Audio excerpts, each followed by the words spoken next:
इस बुलेटिन के प्रायोजक हैं आदर मसाले।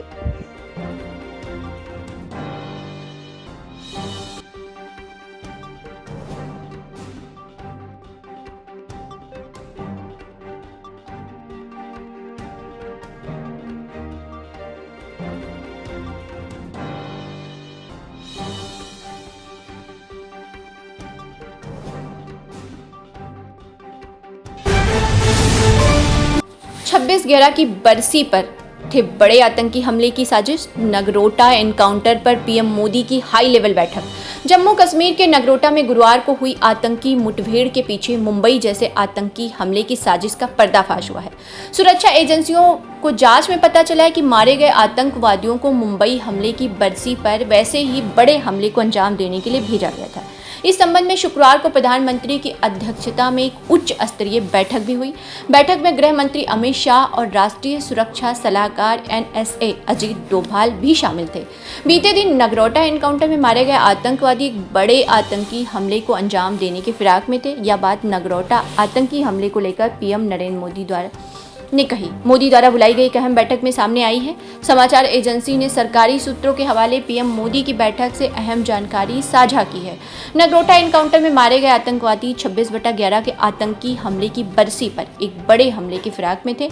हालांकि भारतीय सुरक्षा बलों द्वारा चारों का सफाया कर दिया गया है।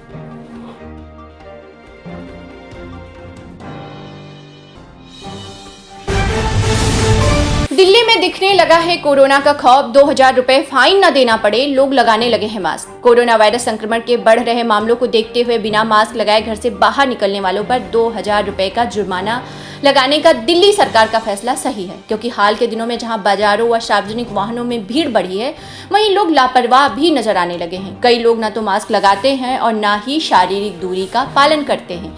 इन लोगों की वजह से संक्रमण बढ़ रहा है। वहीं शुक्रवार को लोगों में मास्क न लगाने पर 2000 रुपए के फाइन का खौफ दिखा। लोग पुलिस की नजरों से बचते नजर आए। दिल्ली सरकार की माने तो कोरोना जैसी जानलेवा महामारी में किसी को इस तरह से लोगों के स्वास्थ्य के साथ खिलवाड़ करने की छूट नहीं दी जा सकती है। ध्यान रखना चाहिए कि दिल्ली में रोजाना 7000 के करीब नए मामले आ रहे हैं और लगभग 100 लोगों की जान जा रही है। इस स्थिति पर हाईकोर्ट ने भी चिंता जताई है।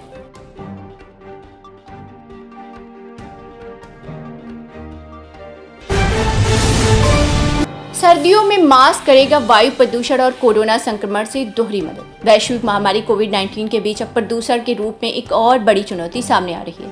कोरोना व प्रदूषण का संयुक्त हमला स्वास्थ्य के लिए ज्यादा घातक साबित हो सकता है, क्योंकि प्रदूषण के दुष्प्रभाव से सांस की बीमारियां व हार्ट अटैक का खतरा वैसे भी बढ़ जाता है। ऐसे में प्रदूषण बढ़ने पर सांस व दिल की बीमारियों से पीड़ित मरीजों को कोरोना संक्रमण होने की आशंका ज्यादा बढ़ सकती है। ऐसे में पहले से ज्यादा सतर्क रहने की आवश्यकता है। इसमें मदद कर सकती है मास्क पहनने की आदत आपकी। मास्क पहनकर प्रदूषण व कोरोना संक्रमण दोनों को बात दी जा सकती है। मिशन शक्ति के तहत एक दिन के लिए कक्षा 11 की छात्रा बनी कोतवाली प्रभारी।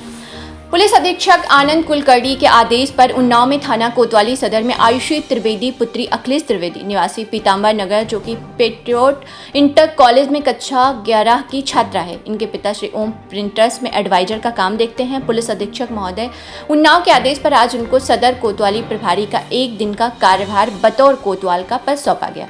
उसके बाद आने जाने वाली जनता जनार्दन की समस्याओं को गंभीरता से सुना गया। साथ ही साथ संपूर्ण कोतवाली का निरीक्षण भी किया गया।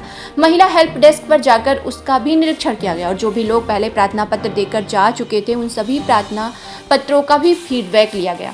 फीडबैक में संतुष्टि मिली और उन्होंने बताया कि मेरे द्वारा कोतवाली का निरीक्षण किया गया और पूरी कोतवाली में साफ सफाई और अन्य व्यवस्थाएं अच्छी पाई गई। बिटिया आयुषी का सपना एयरफोर्स में जाने का है और वह चाहती है कि वह पढ़ लिख कर अपना जीवन देश सेवा में समर्पित करे। उन्नाव से आर एस तिवारी की रिपोर्ट आप तक पर। शिया सेंट्रल वक्फ बोर्ड के पूर्व चेयरमैन वसीम रिजवी व 4 अन्य के खिलाफ सीबीआई ने दर्ज की FIR। आखिरकार शिया वक्फ बोर्ड की संपत्तियों की अवैध खरीद, बिक्री व ट्रांसफर मामलों की सीबीआई जांच अब विधिवत रूप से शुरू हो गई है। शिया सेंट्रल वक्फ बोर्ड के पूर्व चेयरमैन वसीम रिजवी सहित कई लोगों के खिलाफ सीबीआई की लखनऊ की एंटी करप्शन ब्रांच ने आईपीसी की धारा 409, 420 और 506 के तहत FIR दर्ज कर लिया है। इसमें वसीम रिजवी के अलावा शिया वक्फ बोर्ड के प्रशासनिक अधिकारी गुलाम सैयदन रिजवी और वह इंस्पेक्टर वकार राजा, नरेश के सेमानी और विजय कृष्ण सोमानी को नामजद किया गया है। प्रयागराज के मामले में वसीम रिजवी अकेले नामजद है। प्रदेश के अल्पसंख्यक कल्याण राज्य मंत्री मोहसिन रजा ने सीबीआई जांच और मामले में मुकदमा दर्ज किए जाने का स्वागत करते हुए कहा कि तमाम मुस्लिम धर्मगुरु काफी समय से इसकी मांग कर रहे थे।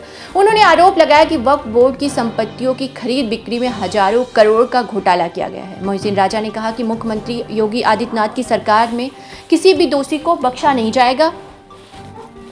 उन्होंने यह एक न्यूज चैनल पर आज फिर शिया धर्म गुरु मौलाना कल्बी जब्बार पर ही सवाल उठाते हुए उन्हें ईरानी एजेंट बताया है।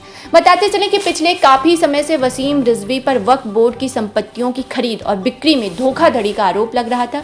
इस मामले में मौलाना कल्बी जब्बार मंत्री मोहसिन रजा अन्य सीबीआई जांच की मांग कर रहे थे, जिसके बाद मुख्यमंत्री योगी आदित्यनाथ ने सीबीआई जांच की सिफारिश की थी। सीबीआई की एंटी करप्शन ब्रांच ने प्रयागराज व कानपुर में वक्फ संपत्तियों की खरीद फरोख्त में धोखाधड़ी और गड़बड़ी के मामले में वसीम रिजवी व अन्य के खिलाफ 2 एफआईआर दर्ज की है। वक्फ की संपत्ति को लेकर धोखाधड़ी में 8 अगस्त 2016 में रिपोर्ट दर्ज की गई थी। इसके बाद 2017 में लखनऊ के हजरतगंज थाने में कानपुर की वक्फ संपत्ति के ट्रांसफर करने पर केस दर्ज हुआ था।